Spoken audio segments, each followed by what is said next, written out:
show on debunking mythology. Now, as you all know, mythology term is used for, is colloquial English terms, means that it may or may not have ever existed. There is no archaeological or historical proof of that happening.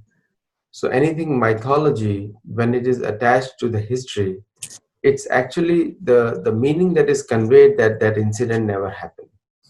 And so this is one of the strategies used by the politicians, especially on the left wing side, to destroy the identity from the past so that they can build something new.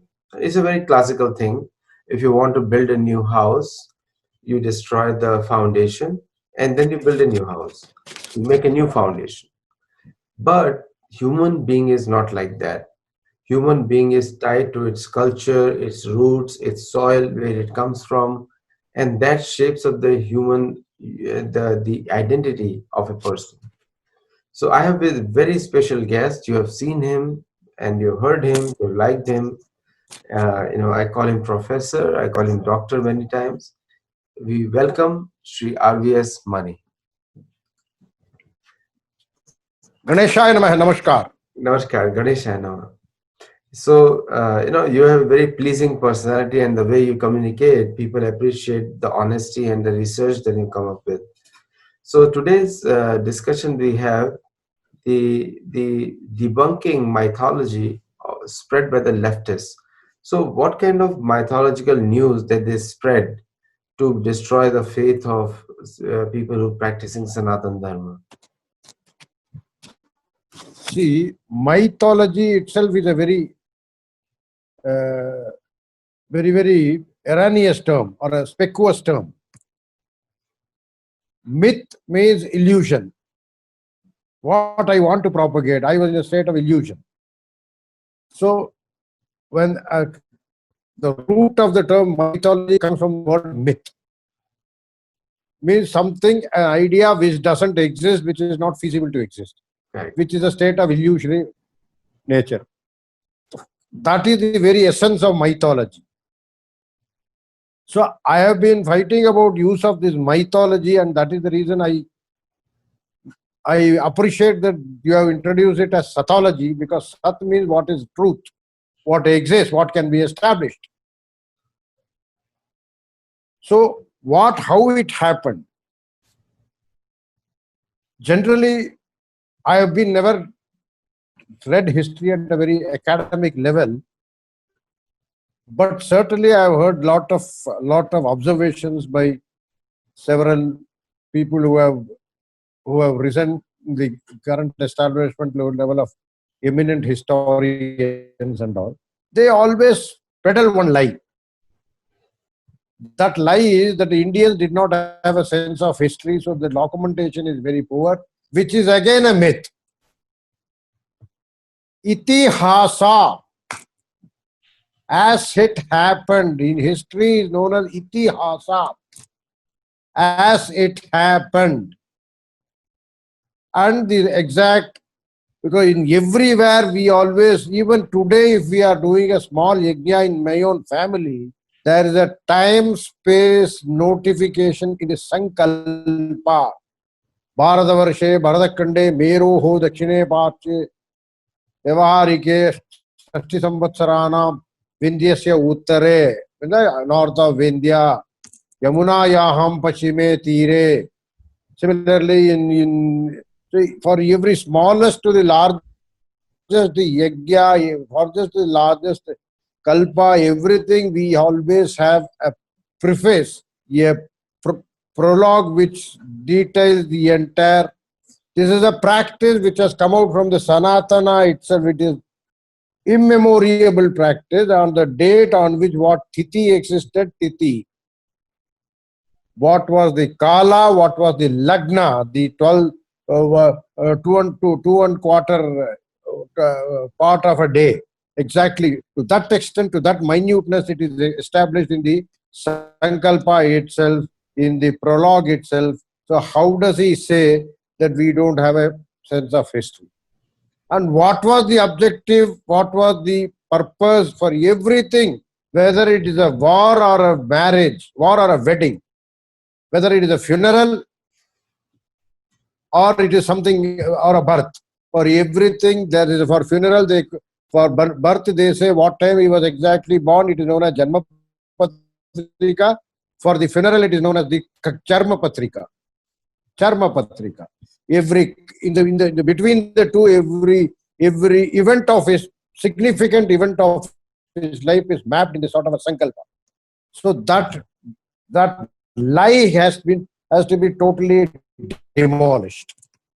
Another very biggest lie is the Puranas. Puranas are codification of cause and effect. Today, when there is an Indian penal code for X action, Y is the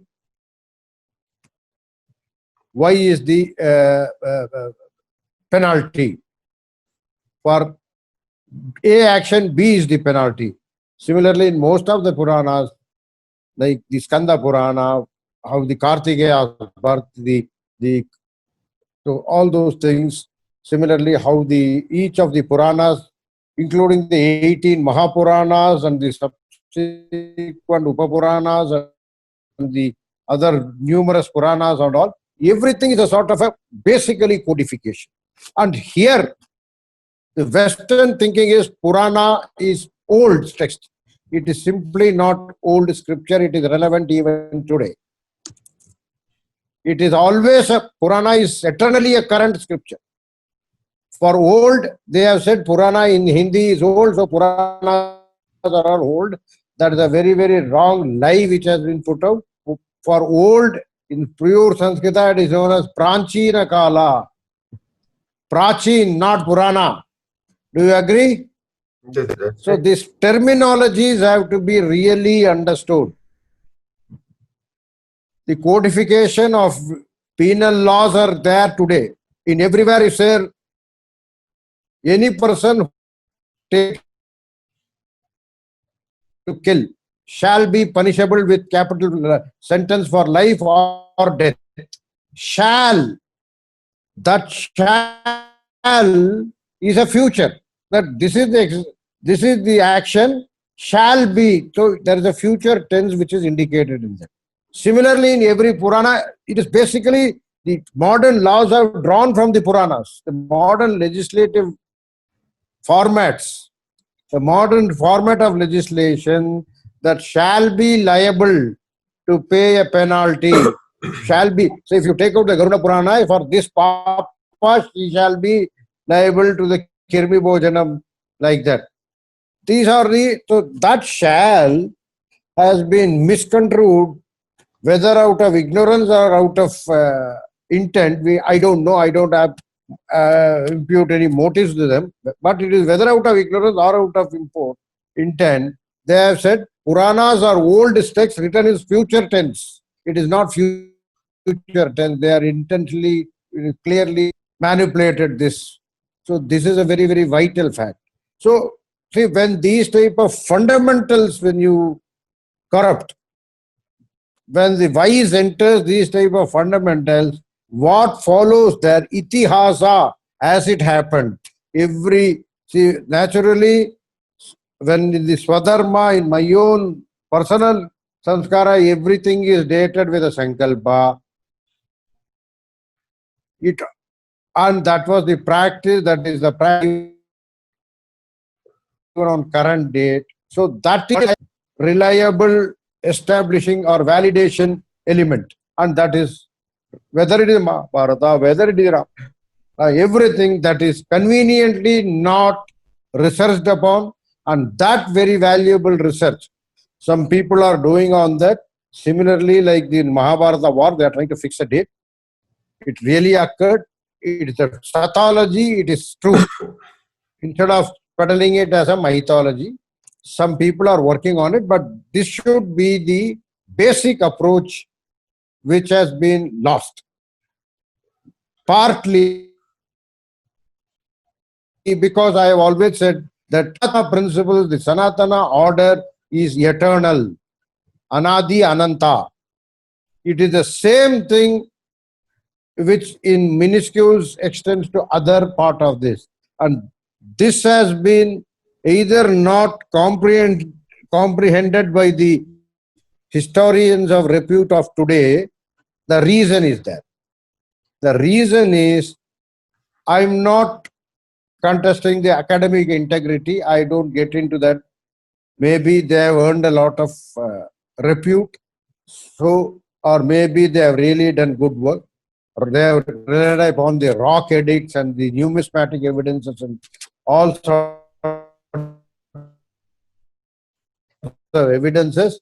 Welcome. It's a very generic evidence, but for the basic establishment of the time and the space where it happened and as it happened and what was intended, they should have gone for the sankalpa of the sthana kala sankalpa of the relevant time, which nobody has done excepting one or two of my close friends who are really working on the fixing of the date of Mahabharata, Ramayana and other major events of the history.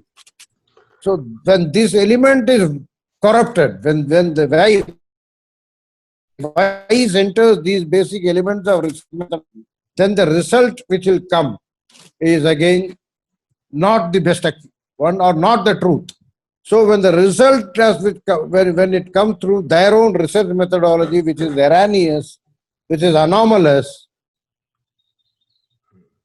and the result which comes obviously cannot be the real truth as known in the folklores of the area, of the region and all, which is a very, very important source of history, which is a important source for establishing it. When these folklores don't validate that result which they have approved by the vicious research methodology, then there is a mismatch. And when this mismatch occurs, the problem happens. So they turn up, because there is a every modern academia, every researcher has a vice called researcher's vice. Irrespective of the ideology, irrespective of the it is the modern academic system which has inculcated this researcher's vice, is that they put a hypothesis and locate for all the evidences which are supporting the hypothesis, and if any evidence does not support that hypothesis, or their own questionnaires, the research tools, everything, their research tools, everything is to support the hypothesis which they have already preconceived, and they will work on to establish that hypothesis, which is not the real research anusandhan in the true sense of it is the pratisandhan, because exploratory research, especially in subjects like ancient anthropology, physical and social anthropology is very relevant. Historical social anthropology, including these practices, are very relevant to establish the concept, the real, to arrive at the real truth, which has been a casualty in the modern historical research. I would quote an example of there are many examples, like Gail Omadwat is a Indologist, and there have been others like and Ifran Habib or whatever. There are so many of them. And also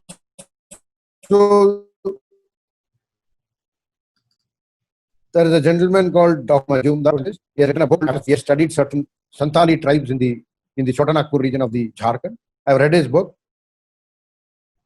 He has said two things. Sindoor was the application of Sindoor by women of this tribe is a process of forcibly given by the Dikus. Dikus is the Sanatanis living in the area, and during the interaction with that, this is one thing.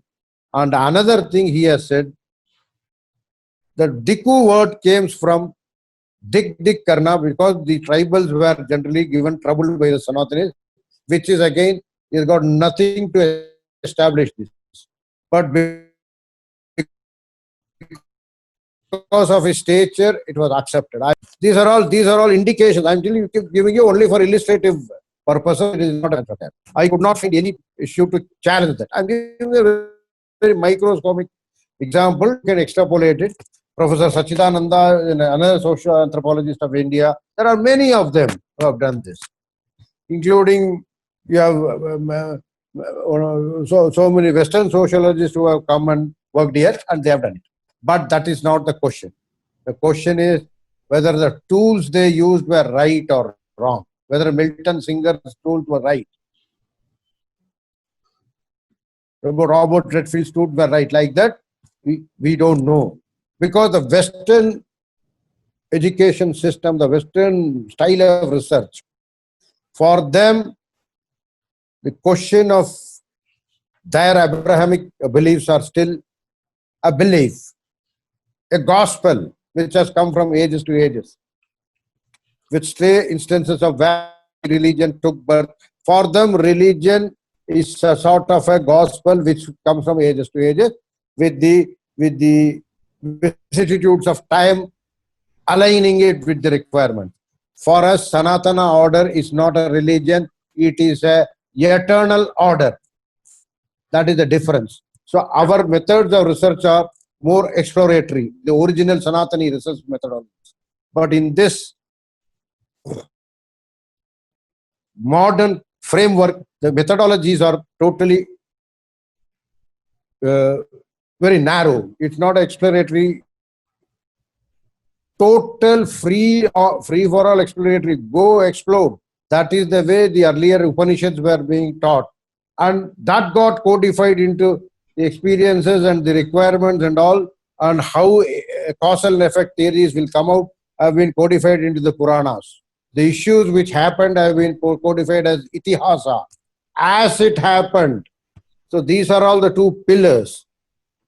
This has not been the case with the later part of historians, and that is the reason the myth concepts have come into this. That is the reason for origin of the word mythology. Am I clear now? Yes. So mythology, it is a mythology is a tag. It's meant to denigrate the ancient civilization.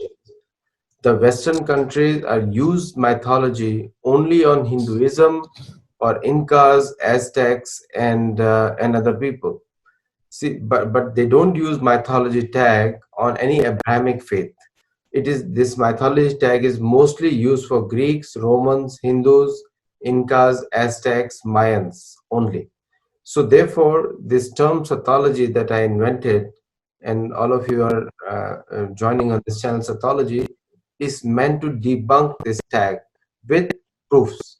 So one of the proofs, one of the things that I was speaking with on another channel was Harappan Mohenjo-daro.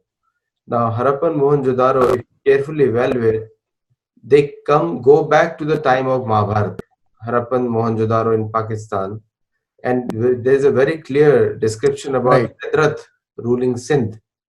And so Harappan Mohenjo-daro town is a logical inference, and because the entire Harappan Mohenjo-daro site has been destroyed by British to make a railroad in Multan to Lahore. So they've destroyed that site. They've dig a quarry over there, destroyed all the old inscriptions. And when the Islamic attacks happen in that part of the world, then they actually destroyed and defaced many of the sites originally, purposely done.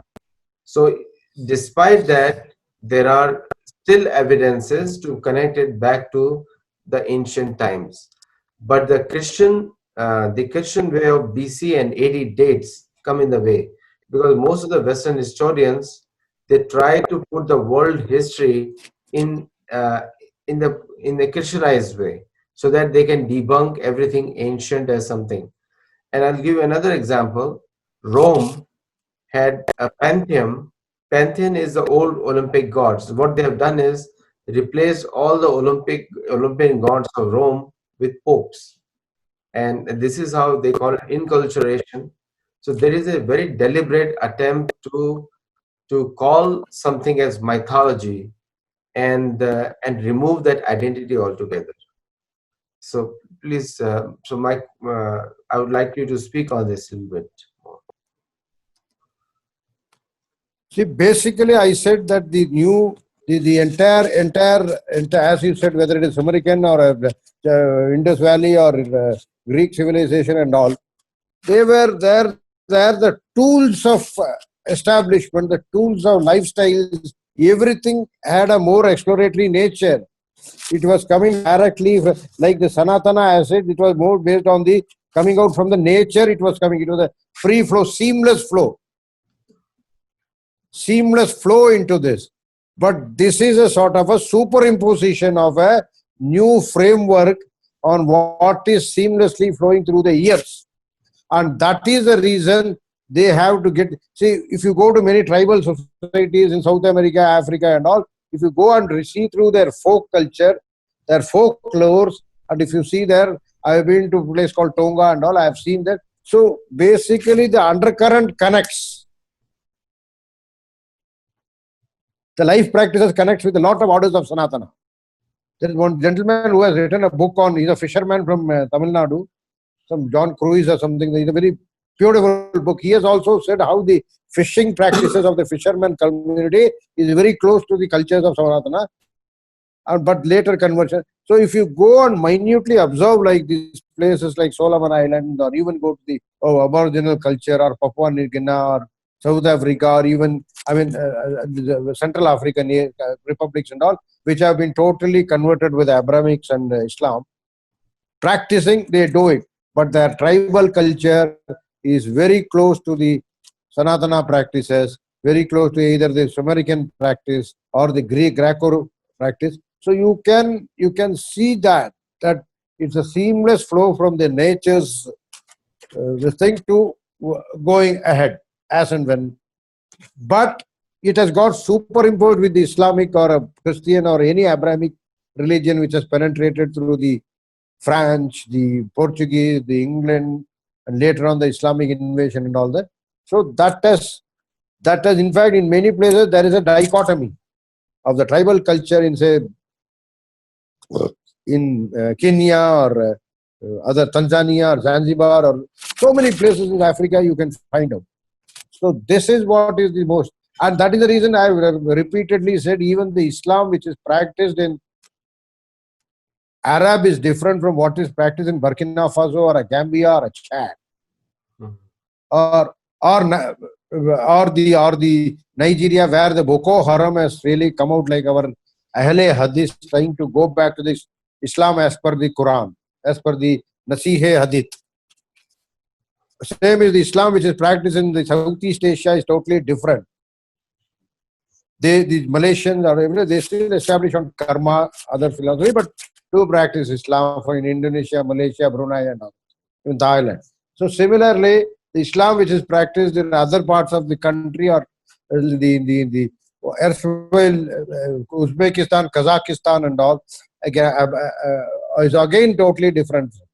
The South Asian Islam is totally different. So that is the reason. And each Islam had a different purpose. There is an objective. In South Asia, it was the Ghazwa, which is the driving force. They are under the illusion that rule of caliphate will never provide. So these are all, because they were while the conversion was happening, while the indoctrination was going on, they were told an objective. Each had a designed mission at the time of conversion. See, when the 12th century king of Malaysia converted from some Parameshwara to some Islam, so he had a different mission. So that is how it even now, if you see most of the Malaysian names like the Mahathir. Mahathir means Mahadeva. So that type of a fusion does exist in those areas, but not in India. Similarly, in the Christianity also, there are a lot of people like Ramnivas Massey, eh, Yeah, or so many names do come.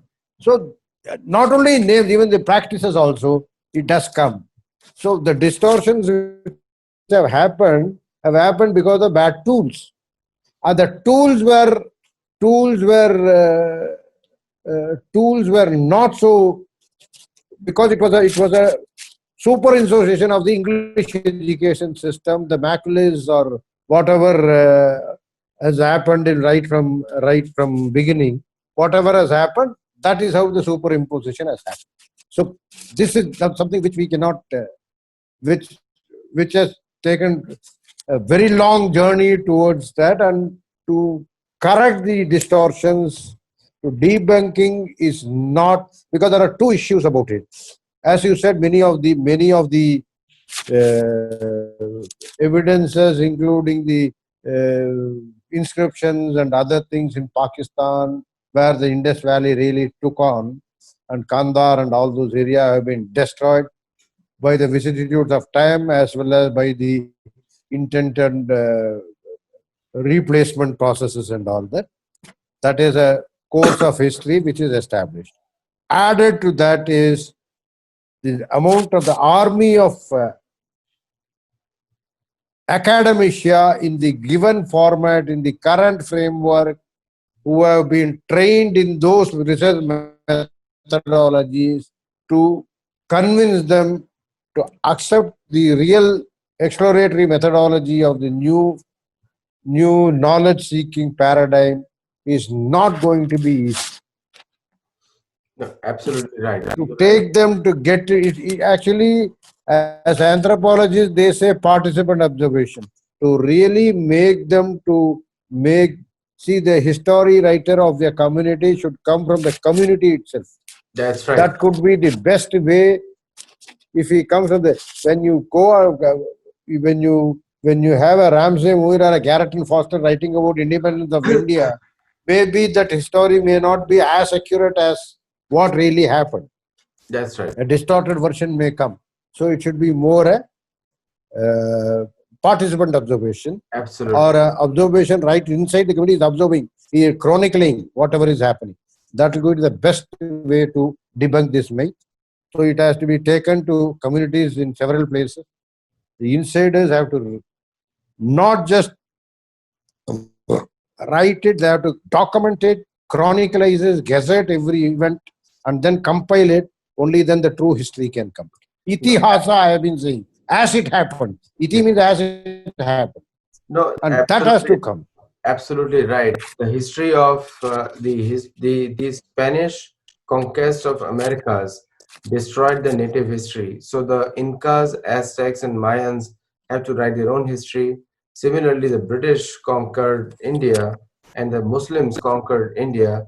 So now the Hindus have to write their own history, because not the Islamic court's history doesn't work, and not the Christian British history doesn't work.